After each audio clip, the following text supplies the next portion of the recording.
I'm in Derby for the greatest gathering celebrating 200 years of railways, and I'll tell you, everywhere you look there is something to see. If you're a small boy excited in railways, which I think I still am, this is most definitely the place to be. Wow, what a sight. Derby Litchurch Lane Works, and Britain's largest and oldest continually operating train factory, and the home of Alstom UK.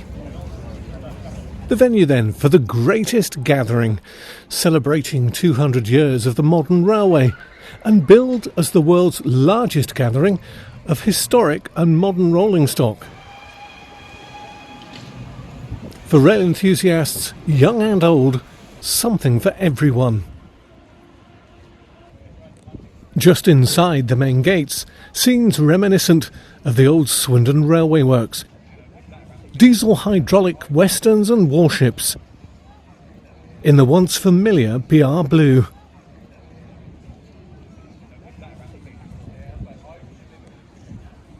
This corner of the works was full of classic traction, like the eye-catching Metropolitan Vickers No. 12 Sarah Siddons.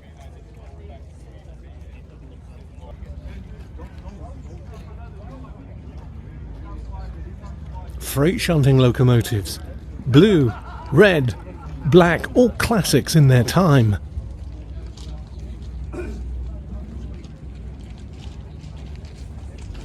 The Peak Great Gable, in fine company with an incredible selection of Class 45s. Each and every one of them resplendent, taking us back to a time long since gone, the one-time dreaded BR Blue era.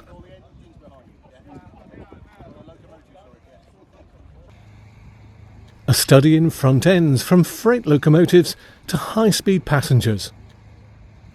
BR built Class 91, 117, now in the colours of Europhoenix.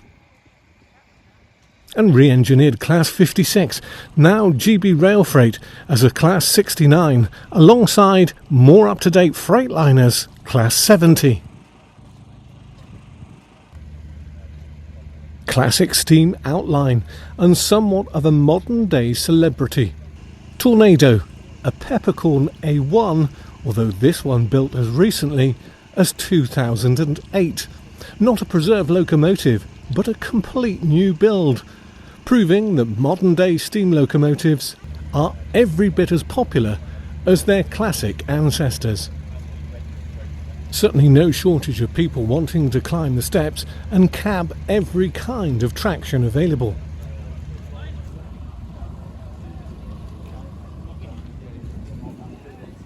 Building outlines of the old workshops make for a real marked contrast alongside the more modern shunting motive power.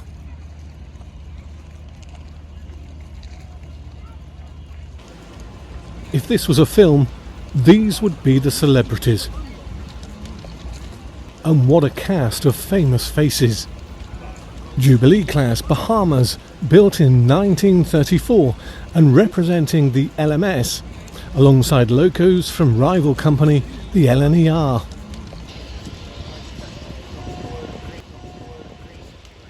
There are many words you could use to describe these leviathans, but with their paint and chrome sparkling, they are simply resplendent. Well, no shortage of crowds here behind me, the world famous Flying Scotsman, and everybody is keen to make sure they get the perfect picture of the world's most famous locomotive. Railway royalty, attracting the crowds wherever she goes. Number 60103, Flying Scotsman. She's become an ambassador for railways and the preservation movement across the world. And what a sight she makes. Built in 1923, you can see why she's now the world's most famous steam locomotive. And of course, she's the one that everybody wants their picture taken with. And thankfully, she's not just a museum piece. She travels the country, often on the main line, and makes numerous visits to preserve railways, bolstering their takings and the number of visitors as people flock to see Flying Scotsman. Number 46115 Scots Guardsman, also in British Rail livery, one of the LMS rebuilt Royal Scot locomotives. For me, one of the highlights of the weekend was the atmosphere and excitement, and the sheer pride of the enthusiasts on a real high for being part of this spectacular event. It's easy to forget how reliant we were on coal, the black gold of its time, and the sound and the smell takes us right back.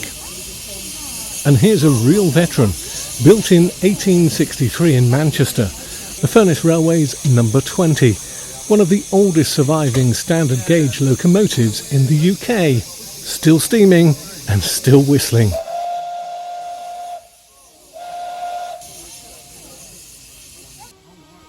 A visitor from the Great Western Railway, number 4930,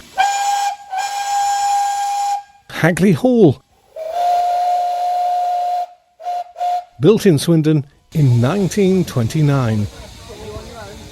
It's hard to believe this locomotive was rescued from the famous Barry scrapyard in 1972 in such a poor state and restored to the fantastic condition that we see it in today. Built in Crewe in 1935, this stallion mogul was once in a fleet of 40 similar locomotives, another engine rescued from the infamous Barry scrapyard.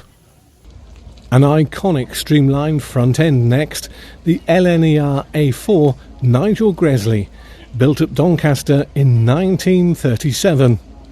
A sister locomotive to the world record holder for steam, Mallard, and absolutely stunning in its gleaming British Railways blue passenger livery. Next, another locomotive also in blue, LNER A2 Blue Peter, built at Doncaster in 1948. As a youngster, I often remember seeing this locomotive featured in the Blue Peter television programme as they regularly followed its adventures. Inside the sheds, yet more to see. A Black 5 from the LMS, built at Horwich in 1945. A marked contrast from a modern multiple unit, named after the former Network South East boss Chris Green. It's in the iconic Network South East livery. The UK's first hydrogen-powered passenger train, the Class 799 Hydroflex. A research vehicle bringing us bang up to date, with modern traction demonstrating the progress being made towards decarbonising the UK's railway network.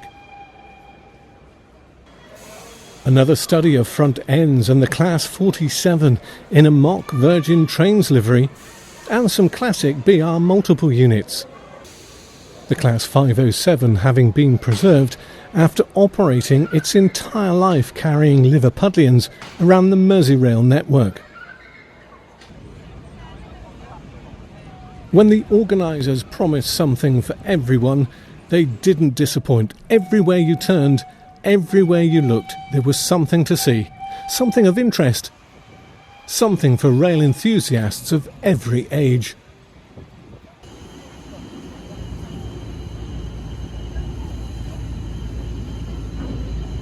Running along the internal test track, Class 93009, part of a new generation of tri-powered locomotives built by Stadler Rail and able to operate from overhead wires, its diesel engine or internal batteries.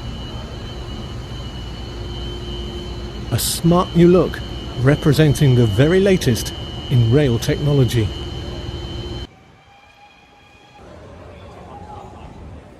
And here is how it all started. Locomotion number 1, built in 1825 by George and Robert Stevenson.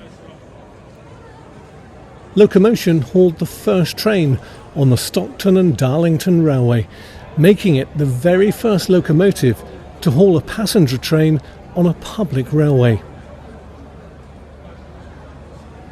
The locomotive, so precious and fragile today, it sits in a special steel cradle. Retired from service as long ago as 1841 after its working life with the Stockton and Darlington Railway. It really does make a fascinating contrast to later designs, although the principles remained pretty much the same.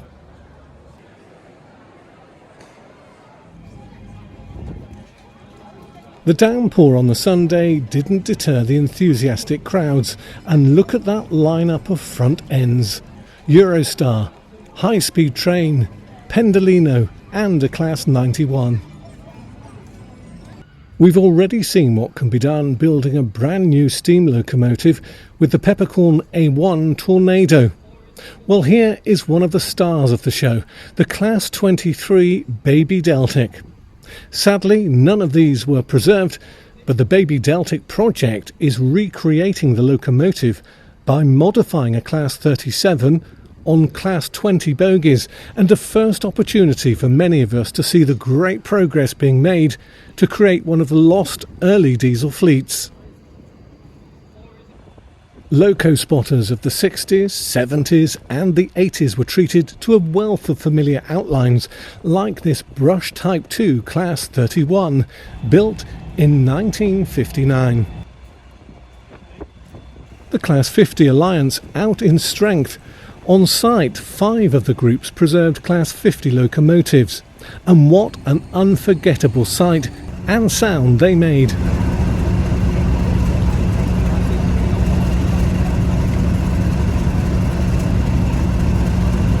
Certainly no shortage of admirers, plenty of photos and plenty of people wanting to get into the cab. This Class 27, built in 1962, spent most of its working life in Scotland. The White Stripe, a celebration for its working, pulling the Royal Train back in 1983. The Class 57, converted of course from a former Class 47. A common thought from visitors was the feeling that the event had been so well organised. Certainly no shortage of food places to sit or cover overhead when it rained. In one of the sheds, a GWR King, number 6023, King Edward. The second of the King-type locomotives built in Swindon in 1930. Withdrawn in 1962, another locomotive that was rescued from the Barry scrapyard, providing such a contrast, sitting alongside one of the cross-country train's former Virgin Voyagers. The Rail Operations Group Class 93-003, and alongside a glimpse of the 200 Years of Railways special exhibition train. From every angle there was something new to see. This DRS Class 88 in its striking livery, celebrating refrigerated freight being moved around the country for stores like Tesco's. Classic traction next in the form of Class 73s. Once confined to the southern region, now a more familiar sight with GB Rail Freight. Its long but useful life far from over. At one time the Class 73s were fairly unique, built by English Electric and able to use both electric and diesel power. The modern liveries making them look so much more relevant than the old BR blue and grey. As popular as ever amongst enthusiasts, the Class 37. 37508, painted in a classic British rail freight livery and still active on the main line today. Class 47-003, wearing its BR Rail Freight distribution colours. It carries the name Intercity Railway Society, celebrating their 50th anniversary from 1973 to 2023. Alongside Class 67-005, King's Messenger, recently renamed from Queen's Messenger and pristine in its royal claret colours. One of 2 Class 67s dedicated to operation of the soon-to-be phased-out Royal Train. On the narrow gauge demonstration line, the last narrow gauge locomotive to be built in the UK for industrial service. Tranquil number 4, constructed by Hunslet in only 1971. The locomotives are operating on a temporary 2-foot gauge railway, specially built for the greatest gathering. An opportunity to see these wonders in miniature up close.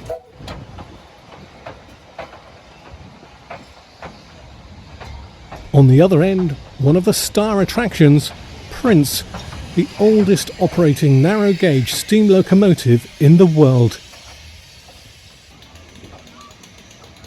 Built in 1863 for the Festiniog Railway, and looking absolutely spectacular. Prince has recently undergone a major overhaul ahead of the Festiniog Railway's 70th anniversary.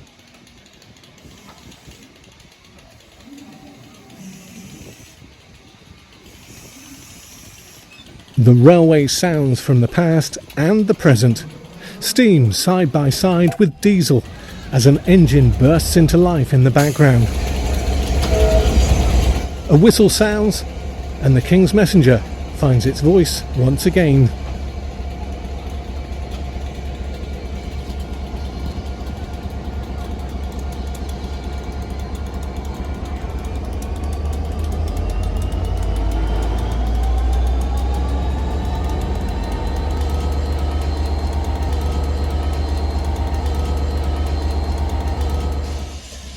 There's something about sunshine and steam simmering gently, the gentle puff of smoke being exhausted, and the clickety-click of wheels on steel rails. It makes for an amazing sight, a fully functioning narrow-gauge demonstration railway in the heart of Britain's largest train building facility.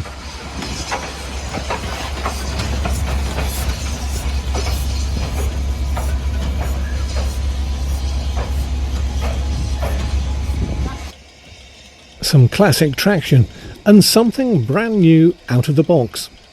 The Class 99 locomotive 99001, the very first of a new generation of hybrid freight locomotives developed by Stadler Rail for GB Rail Freight, alongside the classic outline of a Class 58, one of the much missed freight locomotives from the BR era. Certainly another marked contrast in front ends.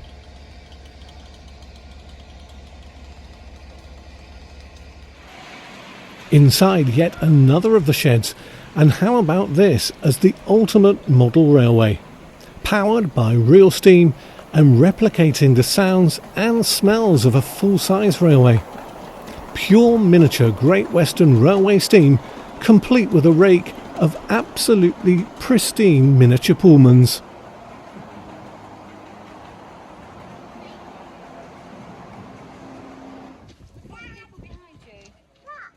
Electric traction next, and a Class 87 and Class 86, both in the former Intercity livery.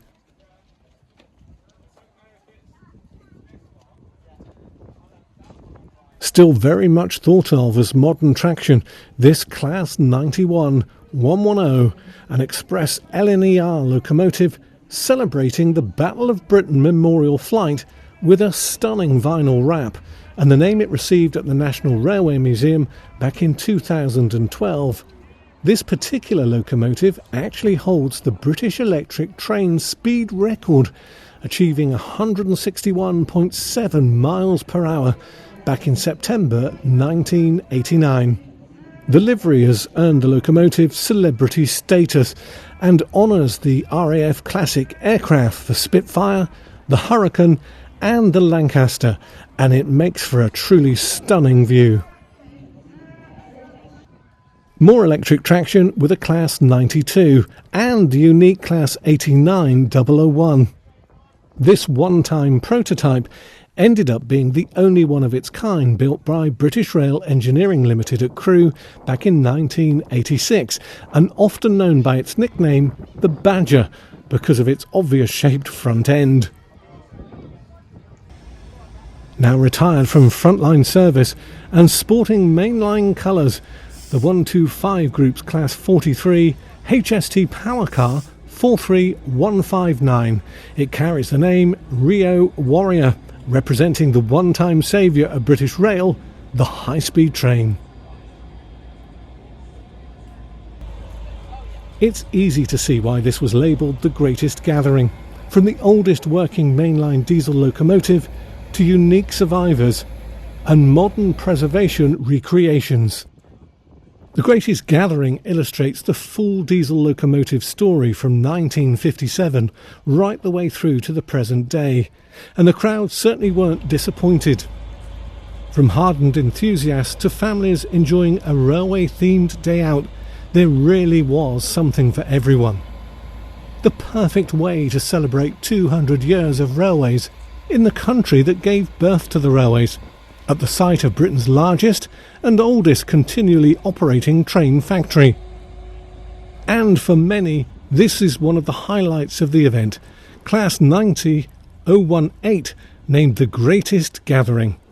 Operated by Freightliner and painted in the colours reminiscent of the service introduced by British Rail way back in 1965.